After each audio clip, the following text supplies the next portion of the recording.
Previous video में हमने देखा था अपना concept static local variable, static member variable और स्टैटिक मेंबर फंक्शन। इन्हीं कंसेप्ट को अब हम थोड़ा सा प्रैक्टिकली कोड के थ्रू समझ लेते हैं।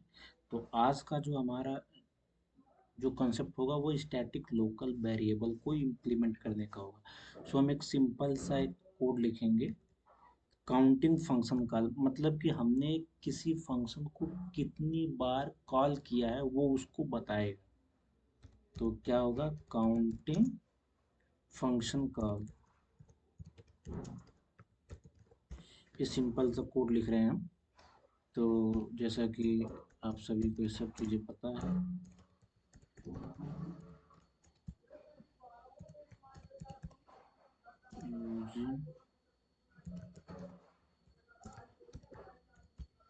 उसके बाद फिर हम एक वाइड टाइप का फंक्शन बनाते हैं जिसका नाम है काउंटर।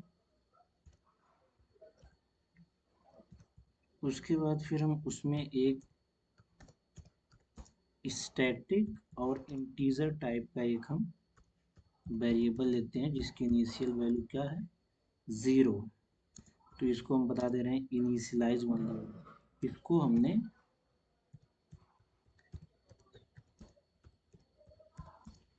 इसे एक बार इनिशियलाइज कर दिया।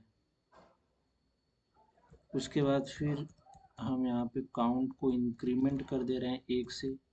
तो इंक्रीमेंट ऑपरेटर यहाँ पे लगाएंगे। उसके बाद फिर हम इसको प्रिंट करते हैं।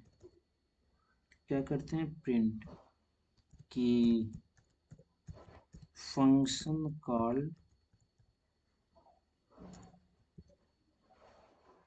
तो काउंट,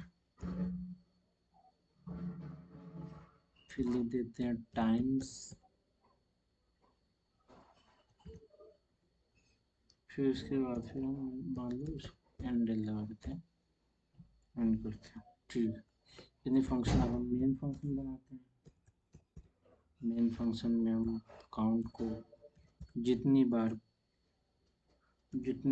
कॉल करेंगे काउंटर को उतनी उतनी बार वो नंबर आपको दिखाएगा। जैसे मान लो हमने यहाँ पे एक बार कॉल किया, फिर दूसरी बार भी हमने मान लो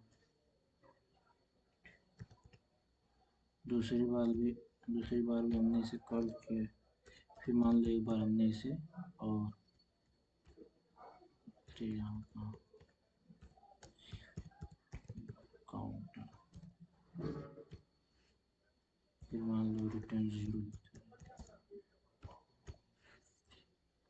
0। आई होप आपको ये बेसिक सा एक कोड समझ में आ रहा होगा कि हमने सिंपल सा यहाँ पे एक काउंटर टाइप का फंक्शन बनाया है। और यहाँ पे हमें यहाँ पे बेसिकली आपको ये दिखाना है कि हमने यहाँ पे स्टैटिक लोकल वेरिएबल को हमने यहाँ पे लिया हुआ है। तो इसी को हमने यहाँ पे इम्प्लीमेंट करके हम दिखा रहे हैं। ये आपका क्या है, स्टैटिक लोकल वेरिएबल। ये आपका स्टैटिक लोकल वेरिएबल है। इसको अगर हम रन करें, ये देखो लिखा कि function call 1 time 2 time 3 time.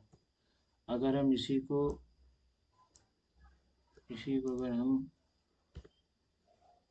इतनी बार और कॉल करें तब ये देखो 1 time 2 time 3 time 4 time 5 time 6 time.